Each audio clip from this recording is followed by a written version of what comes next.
네.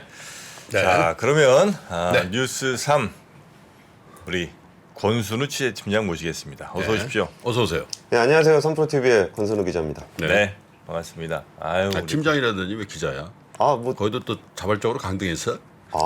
팀장이나 기자는 뭐 네. 기자는 이제 평생 가는 거고요, 그죠? 네. 네, 팀장은 이제 때때타로 바뀌는 거죠, 뭐. 직함이 여러 가지 있습니다. 네, 우리 기자 정신에 투철한 그래서 이 기자의 향기, 룩아웃의 향기 같은 네. 자, 우리 권순우 팀장님. 근데 기자의 향기라 그러니까 네. 별로 좋은 향은 아닌 것 같아요. 예, 구린 향기. 뭔가 좀 구질구질한 그런.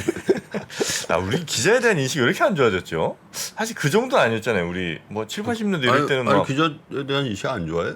요즘 안 좋죠. 안 좋아? 예, 요즘은 나는 평생 꿈이 기자였거든. 그러니까 예전에 좋았잖아요, 사실. 근데 뭐랄까 한 2000년대 넘어서면서부터라고 해야 되나? 무슨 뭐 기레기 뭐 이런 얘기 나오면서 뭔가 하여튼 기자에 대한 인식이 예전보다 확실히 좀 안 좋아진 것 같아요. 예전에는 기자에 대한 인식이 안 좋았다라고 하더라도 좀 좋았다고 하더라도 그때도 기자의 향기 그러면 뭔가 이게 경찰서에서 스웨터 신고 이렇게 스스 나와서 뭐 좀 없어? 막 이러면서. 예. 자, 하여튼 우리 기자 이미지는 두 가지잖아요. 경찰서에서 이제 꼬질꼬질하게 나오는 거하고 그 뭐라 그러죠? 그 일본 말로 뭐라 하잖아. 그 경찰서에서 그 사스말이라 그래가지고 사스마리 네, 그 회찰, 그 경찰서를 돈다는 거죠. 네, 그래가지고 그런 이미지하고 이렇게 검찰 앞에 가고 누구 오면은 한 말씀만 해주십시오 이럴 때는 뻗치기도 한 뻗치기. 뻗치기 그 일본 용어를 좀 많이 쓰죠. 하리꼬미라고 하리꼬미. 네, 옛날식 용어들을 좀 쓰긴 합니다. 근데 사실 기자 활동하는 거 중에 거기서 누구 따라다니면서 한 말씀만 해주십시오. 그거는 좀 가끔 싫을 때 있어요. 그거는 거의 적거든요. 그런 경우가. 아니 근데 우리 3프로 TV 그 요 조직에 기자가 지금 한 10명 가까이 되잖아요. 2%도 기자라고 봐야지. 네, 거기는 우리 안승찬, 네. 그또 그 팀에 또 2명 더 있고, 제 밑에 권 한 팀장 3명 밑에 있고. 또 3명 있고 한 10명 가까이 되는데 난 다 좋은데 뭐 향기 나던데 그래. 아니 술 근데 향기. 가끔 그왜 저 무슨 저 뭐 이렇게 끔찍한 범죄 저지른 애한테 대면서 한 말씀 하세요 뭐 이런 거 하잖아요. 뭘 한 말씀이야. 그래도 안 들어도 상관없고 야 한마디 해봐 한마 뭐 이렇게 하시거나 차라리. 자 넘어가래. 너무 넘어가 또? 길어졌어. 죄송합니다. 기자 얘기 너무 길어졌어. 예. 넘어가. 나 요즘 넘어가자는 얘기를 나만 한다. 넘어가. 뉴욕 증시 네. 어제 많이 밀렸습니다. 네. 이게 밀렸다는 표현은 힘이 좀 약했다라는 건데 같이 보시면 그러니까 초반엔 다들 괜찮았어요. 좀 세게 시작했다가 이렇게 쭉쭉 밀리는 모습을 보였는데 왜 저래? 나스닥 같은 경우에 마이너스 2.05%니까 좀 뭐야, 많이 저것도. 밀렸죠. 많이 밀렸네. 아 진짜. 주말에 또 뭐 한 짓이야. S&P도 마이너스 1.85%, 다우존스도 마이너스 1.66%입니다. 근데 여기서 어제 좀 중요하게 봤던 것들은 대부분 고용 지표에 대한 것들을 얘기를 많이 하긴 했어요. 그 매주 나오는 실업법 청구 건수가 지난주보다 2만 1,000명 증가한 21만 1,000명으로 집계가 됐거든요. 사실 이 지표는 뭐 매주 나오니까 별로들 이렇게 신경 쓰는 지표는 아닌데 그 오늘 밤에 고용 보고서가 나옵니다. 그러다 보니까 고용 보고서 나오기 전에 좀 고용 지표 본다 그래갖고 실업보험 청구 건수에 대한 얘기가 좀 많이 있었고요. 예상치가 19만 5천 명이었는데 한 21만 1천 명 정도가 실업보험을 청구를 했다고 해요. 그러니까 고용이 좀 약세를 보이는 듯한 모습을 좀 주고는 있습니다. 그리고 2월 달에 기업들의 감원 계획 관련한 보도가 좀 있었는데 거기가 7만 7천 명으로 전월보다는 24% 줄었는데 감원 계획이 전년 동월 대비로는 410% 정도 증가했다. 네, 전년도보다는 감원 계획이 좀 대폭 늘었다라는 얘기가 좀 나오고 있습니다. 이게 아무래도 오늘 밤 나오는 고용 보고서가 이게 이제 3월 FOMC에 좀 영향을 주잖아요. 그러다 보니까 좀 관심을 많이 모으고 있습니다. 고용이 좀 안 좋게 나왔다는 거 아니에요? 예. 근데 왜 주가가 떨어지지? 근데 예. 이게 주요 지표는 아니거든요. 이게 주요 지표는 아니고 오늘 저녁에 나오는 고용 보고서가 주요 지표인데 그러니까 좀 눈치를 좀 보고 있습니다. 근데 그 월스트리트저널에서 그 이거 나오기 전에 전망들 많이 하잖아요. 근데 고용이 22만 5천 명 증가를 예상을 하고 있어요. 네. 근데 그 1월 달 거와 비교하면 1월 달에 51만 7천 나와가지고 굉장히 좀 놀랬었잖아요. 근데 이번에는 한 22만 5천 정도 나오지 않겠느냐 라고 좀 예상을 하고 있고요. 이거보다 만약에 숫자가 훨씬 더 크게 나온다. 그러면 3월에 금리 세게 올리겠구나. 이런 분위기가 형성이 좀 될 것 같습니다.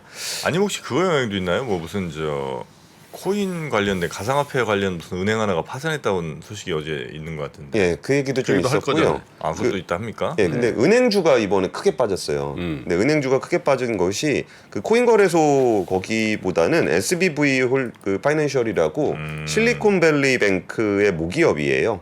그러니까 물론 가상자산 그쪽에도 좀 청산의 영향이 좀 있었는데 네. 오히려 이 실리콘뱅크의 모기업인 SBV 파이낸셜 그룹이 이게 그 손실을 많이 봐가지고 채권으로 손실을 많이 봐가지고 한 20억 달러 정도 이제 유상증자를 한다라고 발표를 했어요. 그러다 보니까 주가가 한번 같이 보실까요? 이렇게 보니까 별일 없어 어우, 보이시죠? 저 뭐야? 요 끝에 보셔야 돼. 끝에. 요 끝에. 뭐예요? 수직 낙하. 아, 끝에 잘 안 보이는구나. 예, 예. 이게 그 1차트거든요. 은행주가 70% 빠진 거예요? 그러니까 60%? 고점 대비로는 70%, 시초가 대비로는 60%. 아, 어제 하루에? 예, 예, 예. 은행주가 예. 요 끝에. 그래가지고 이제 거기서 그 뱅크 오브 아메리카나 웰스파고 같은 대형 은행도 주가가 6% 이상 하락했고 지역 은행인 그 퍼스트 리퍼블릭 은행, 시그니처 은행, 코메리카 등은 주가가 10% 이상 빠졌어요. 그러니까 여기가 뭐 아직 정확한 보도들을 보지는 못했는데 그 실리콘밸리 뱅크는 좀 그쪽에 스타트업들 많이 모여 있는 당연히 지역이잖아요. 네. 그러다 보니까 거기서 발생했던 손실들이 좀 누적이 되다 보니까 네. 거기서 자금 조달을 유상증 자본금을 확충하려고 했던 게 아닌가 이렇게 돼서 S&P 500 지수의 금융 섹터 자체가 그러니까 섹터면 전체잖아요. 4% 이상 하락하면서 2020년 6월 이후 최대 하락폭을 기록했습니다. 그리고 말씀하셨던 가상화폐 은행이라고 불리는 실버게이트의 청산 네네네. 소식도 나오면서 그 뱅크들의 주가가 좀 안 좋았습니다. 진짜 그래 무섭네. 근데 이렇게 나와 있네요. 그 SVB 파이낸셜이 60%가 빠졌는데 예. 테크에 포커스드 돼 있는 뱅크가 앞으로 더 자본 조달을 해야 될 가능성이 있어서 이제 대체로 많이 빠진다. 그게 이제 아마 이제 두 가지가 겹쳤겠죠. 뭐 채권 투자 잘못한 거 하고 아마 요즘 스타트업들의 밸류에이션이 워낙 깨지니까 예, 예. 뭐 그런 부분들에 있어서의 어떤 담보 가치 이런 것들이 이제 깨졌을 가능성이 있어서 네. SVB뿐만 아니라 테크 포커스드 뱅크들이 그쪽 실리콘밸리나 뭐 이런 쪽에 있을 거 아닙니까? 예. 그런 은행들에 대한 경고의 메시지가 좀 나왔네요. CNBC 보도로. 네. 근데 은행이 자본이 없어서 유상증자하는 상황 우리는 지금 상상하기 되게 어렵거든요. 그 정도 되면 진짜 거의 은행 망한다는. 우리 저 때 그랬죠. 저축은행 사태 때. 예, 그렇죠. 네. 저축은행 사태 정도 되는 게 그런 충격인데 미국이야 워낙 은행이 많으니까 뭐 그렇긴 하지만 네. 이제 은행에서 이제 유상증자로 자금을 조달해야 할 정도 된 상황은 조금 우려스러운 네. 상황인 건 맞는 것 같습니다. 네. 자, 그래서 하여튼 신규 실업보험 청구자 수는 증가를 했다 이거죠? 예, 예. 네. 자, 그럼 뉴스 한번 다음 뉴스 좀 살펴볼까요? 예, 두 번째 뉴스도 별로 안 좋은 뉴스인데 닛산 잘 아시죠? 우리 닛산. 자동차. 예. 닛산, 르노 닛산. 예, 르노 닛산의 그 닛산인데 네. 그 기술의 닛산이라고 불리는 거기가 거기가 S&P에서 신용 등급 받았는데 투기 등급으로 떨어졌습니다. 닛산이? 예, 점크본이 됐습니다. 제가 늘 말씀드리잖아요. 일본 차 닛산, 혼다 도요타를 제외하더라도 예, 이게 뭐 무슨 차가 지금 인기인지 예전에는 되게 알았거든. 예, 예. 닛산 그러면 있었잖아요. 네. 인피니티도 인피니티. 있었고. 예. 근데 지금 서울 시내 인피니티 돌아다니는 거 보셨어요? 아 물론 타고 계시면 죄송합니다. 근데 옛날에 한때 2000년대 초반에 엄청 인기 강남 아줌마 차로 엄청 유명했거든. 맞아요, 맞아요. 어? 근데 지금 인피니티 저기 뭐 노년 사거리인가 거기 왜 저 자동차 매장 있잖아. 있어요? 거기 벤스 대각선에 인피니티 매장이 있거든. 근데 인피니티 걸려 있어 이렇게 천장에 이렇게. 네네네. 그래 뭐 팔리는지 모르겠어. 2020년에 철수했습니다. 철수했어? 권력 있던데 지금도? 2020년에 닛산하고 인피니티가 16년 만에 한국에서 철수를. 한국에서? 예. 아니 안 탄다니까. 한국만 안 타는 게 아니야. 전 세계적으로. 네. 닛산이 진짜 옛날에 진짜 잘 나갔었는데 옛날에 큐브라고 네. 깍두기 차 같은 게 하나 있었거든요. 큐브. 예, 예. 각진 그 그 차 제가 이제 잠깐 탔었었는데 아주 귀엽고 예, 실용적인 차. 그런 경차들이 일본에서는 굉장히 많이 팔리고 있죠. 예. 그래서 이제 어쨌든 닛산은 회사 실적이 3년 이상 부진했었고 자동차 핵심 부품의 공급망 혼란이 올해에도 지속될 것으로 보인다는 게 S&P의 전망이에요. 여기에 더해서 올해 하반기에 미국과 유럽 내 신차 판매도차도 둔화가 되고 판매 가격도 압박을 받을 것이다. 이게 S&P의 분석입니다. 그러니까 자동차 회사들이 뭐 지금도 그렇게 뭐 나쁜 상황은 아닌데 이게 금리가 계속 올라가면서 자동차 판매가 둔화될 거다라는 우려가 되게 많아요. 그래서 GM 같은 경우가 이번에 뭐 일주일 전만 하더라도 그냥 뭐 안 한다 만다 뭐 그런 얘기하다가 5년 이상 근무한 모든 정규직에게 명예퇴직 프로그램을 제안했다. GM이? 예. 그러면은 전체 사무직이 5만 8천 명인데 그 중에 절반 정도에 해당이 된다고 해요. 그러니까 임원도 2년 이상 하면은 다 명예퇴직 대상으로 됐고요. 아니, 미국 전체에서 노조가 제일 센 데가 GM 노조 아니에요? 아 거기는 그 산별 노조로 돼 있습니다. 그러니까. 예, 전미 노조로. 예, 그러니까 굉장히 세죠. 자동차. 예. 그래서 메리바람 회장 명의로 서한을 보냈는데 여기에서 명예퇴직을 선택하게 되면은 근속년 수당 1개월치 급여 그리고 최대 12개월치 그러니까 12년 근속하신 분은 1년치 월급 주고요. 1년치 연봉 주고요. 그리고 건강보험 혜택, 재취업 지원 등을 받게 됩니다. 근데 메리베라 회장의 서한에서 했던 말이 참 무시무시한데요. 향후 비자발적 해고 조치를 피하기 위한 것이다. 잘릴래 나갈래 1년치 연봉 줄 테니까 받고 나갈래 나중에 그냥 나갈래 라는 표현이 담겨 있습니다. 그래서 그 GM 대변인이 명예퇴직 계획에 대해서 이제 구조적인 비용을 좀 감축하고 수익성을 높여서 경쟁이 심해지고 있는 자동차 시장에 민첩하게 대응할 것이다. 직원들에게 이번 계획을 검토하라고 강력하게 권고한다. 라고 얘기하고 있습니다. 그러니까 GM 같은 경우는 이제 그 전기차들의 허머 EV라든지 캐딜락 리렉이라든지 좀 기대되는 전기차들이 있긴 있어요. 네. 근데 잘 안 나와요.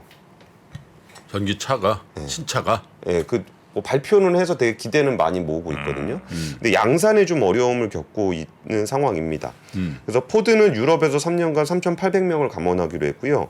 피아 크라이슬러, 뭐 스텔란티스 요 계열들 여기서도 미국 공장 가동 중단하고 이탈리아에서 2,000명 감원하기로 했습니다. 그런데 반대로 우리나라 현대차는 올해 최대 규모의 생산과 수출을 달성한다는 목표를 세웠거든요. 코로나19 이후에. 그게 지난해 생산량이 한 6.9% 정도 늘었었어요. 수출은 한 10%. 지난해 기준입니다. 신규 채용했잖아요 이번에. 예, 그 얘기도 조금 이따 드리려고요. 네. 근데 올해는 전년도보다 더 높게 잡았어요. 네. 작년에 생산량이 173만 대였는데 올해는 185만 대를 하겠다. 그리고 수출이 작년에 100만 대였는데 올해 108만 대를 하겠다. 어제 그 윤석열 대통령이 현대차 울산 공장을 방문했었거든요. 네. 그래서 거기서 그 얘기를 했던 건데 수출이 2020년 대비 거의 한 30% 이상 증가한 수준이거든요. 근데 그것도 희한하네. 좀 희한하죠. 다른 자동차 회사들은 뭐 감원하고 뭐 이러고 있는데 그러니까. 현대차는 오히려 목표 수치를 더 높게 잡고 있어요. 그리고 작년에 판매량 정확한 숫자를 제가 지금 준비하진 않았는데 글로벌 3위로 올라가 있잖아요. 현대차가. 현대 기아차 합쳐서. 예, 현대기아 제네시스. 네. 그래서 그게 글로벌 3위로 생산 판매가 올라가 있고 거기에 제네시스하고 SUV 비중 올라가면서 판매 단가도 되게 높아져 있는 그런 상황이에요. 근데 조금 걱정되는 부분은 뭐냐면 친환경차 수출률이 꽤 많거든요. 울산 공장에서. 근데 그게 미국으로 많이 가요. 그러면 이게 괜찮을까? 미국에 이제 IRA 법안 되면 보조금 받기 좀 어려워질 건데 이게 괜찮을까라는 생각이 좀 들기는 합니다. 그래서 이 와중에 현대차는 또 사람을 뽑았습니다. 생산직을 제가 기억하기로 2013년에 한번 뽑았을 거예요. 그때 뽑고서 한 번도 안 뽑았거든요. 근데 이번에 400명 뽑는다고 공고가 좀 떠서 경쟁률이 어마어마하다며요. 한 10만 명 정도 몰렸다라는 10만 얘기가 명? 좀 있더라고요. 400명 뽑는데. 생산직? 예, 생산직. 야. 어마어마하죠. 예. 근데 근데 자격이 뭐예요? 자격 없습니다. 아니 뭐 전공 뭐 이런 뭐 공업고등학교 출신 뭐 이런 거 없어요? 열심히 일하려는 의지. 어? 그거 특별히 애사심. 없는 걸로 저는 들었거든요. 대학원 졸리 괜찮아요? 그래서 엄청 몰렸다는 얘기도 저도 얼핏 좀 들은 것 같아요. 예. 고등학교 보졸 이상 졸업하고, 네. 성별 무관. 남성의 경우 병역 필 또는 면제. 그쵸. 군대를 면제도 안 받고 안 간 사람은 불법이잖아요. 아니야, 그러니까 그 군대 안 갔다 온 저 미필자는 안 된다는 얘기지. 그러네요. 연령 성별 무관이니까 군대 갈 사람은 안 된다. 그럴 수도 있겠네요. 그 블라인드라면? 예. 그래서 좀 되게 이율배반적인 게 있죠. 그 현대차 노조 욕하는 거는 국민 스포츠라고 불릴 정도로 모두들 현대차 노조를 이렇게 욕을 하는데 막상 현대차의 어떤 생산직이 지원을 할 때 강성 노조가 노동 조건을 지켜준다라는 매력으로. 야, 근데 또 그 옆에 있는 현대중공업은 불법 체류자가 없으면 뭐 외국인 근로자가 없으면 배를 못 만든다며. 예. 같은 생산직인데. 그렇죠. 근데 그 현대차 공장의 생산직하고 그 현대중공업이 좀 다르긴 다릅니다. 그러니까 현대중공업의 생산직은 좀 약간 건설업 비슷한 그런 성격이 좀 있고 현대차 노조는 이렇게 조립을 하는 성격이 좀 있어서 그쪽에 일자리가 많이 일할 사람이 별로 없는 거는 조선업 경기가 좀 안 좋을 때 거기서 일하시던 분들이 팀으로 해서 다른 데로 많이 가셨어요. 근데 건설 프로젝트나 아니면 평택의 반도체 상시 공장, 고용이 좀 위험한가 거기가? 거기 프로젝트 단위로 이렇게 움직이다 보니까 정규직이 있는데 거기 비정규직 팀들이 엄청나게 많아요. 근데 그분들이 뭐 삼성의 반도체 공장 짓는다거나 아니면 LG의 배터리 공장 짓는다거나 이쪽으로 많이들 가셨거든요. 근데 다시 그쪽으로 가지 않으시다 보니까 거기서는 인력난이 좀 심각한 상황입니다. 그리고 광주형 일자리라는 표현 기억나세요? 캐스퍼. 그렇죠. 네, 캐스퍼. 네. 이거 광주 글로벌 모터스잖아요. 네. 올해 처음으로 신입사원 공채를 했는데 38명 선발하는데 940명 몰려갖고 225대 1의 경쟁률을 기록했습니다. 그 정도야 뭐 그 정도는 통상 하죠. 20몇 대는. 근데 여기서 광주형 일자리 보고서 무슨 반값 일자리 뭐 이런 식으로 해갖고 뭐 그걸 누가 하냐 막 그런 얘기들 많이 있었거든요. 근데 그랬나요? 예. 네. 그러니까 제조업을 기반으로 한 그런 직업이 생각보다 그 안정성이 좀 있습니다. 그래서 우리나라 제조업이 왜 좀 더 탄탄하게 가야 되는지를 좀 보여주는 사례가 아닌가 싶어요. 네, 그리고 제조업 좀 더 튼튼해야죠. 양질의 일자리가 좀 필요하다는 반증이 아닐까 싶습니다. 네. 자, 그리고 세 번째 뉴스도 가보죠. 그 가계대출 한 달 새 5.4조 줄어 은행 주담대 사상 첫 감소라는 제목의 기사인데요. 이게 제가 후배 기자들 교육할 때 제발 좀 쓰지 말라는 표현이 가계대출 사상 최대치 경신. 이 표현 절대 쓰지 마라. 제발 좀 쓰지 마라. 가계대출은 원래 매번 사상 최대치를 경신하는 것이다.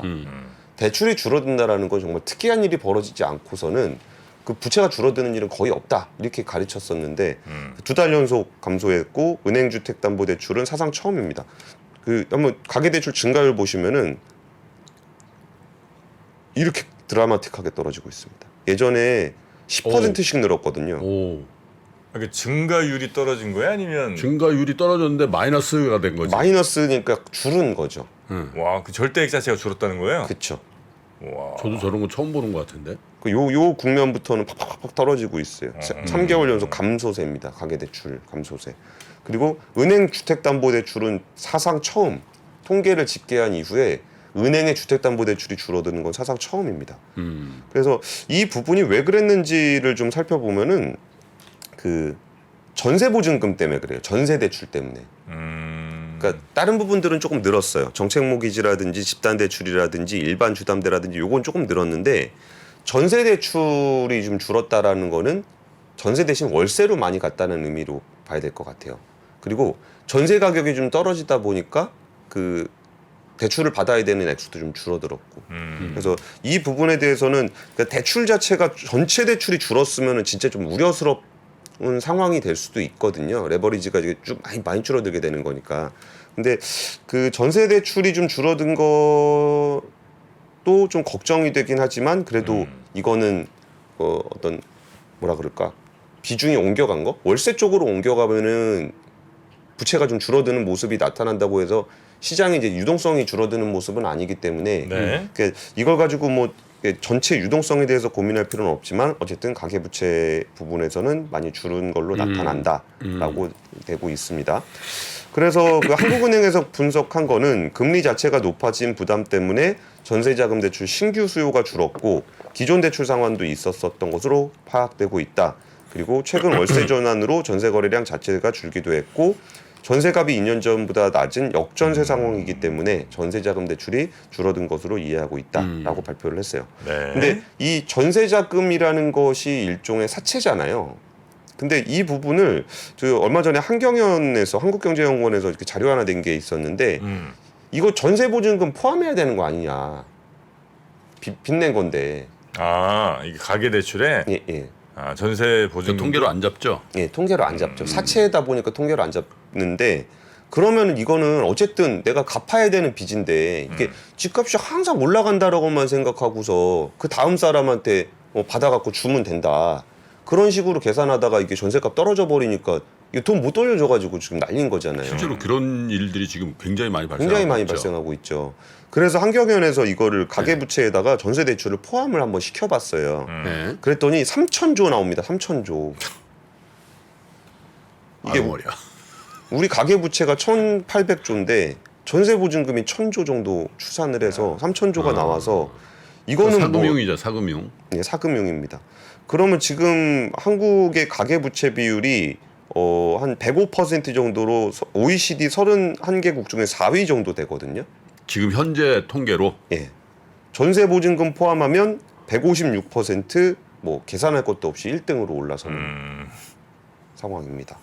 그래서 우리나라가 생각보다 가계부채가 많다라는 점. 그리고 여기서 저것도 좀 말씀드리고 싶은데 코로나19 겪으면서 국가 부채가 늘어날 것이냐 가계 부채가 늘어날 것이냐의 효과 분명히 있었거든요. 네. 근데 그 부분에 대해서 우리나라는 가계 부채가 좀 많이 늘었다라는 부분들을 좀 말씀을 드리고 싶습니다.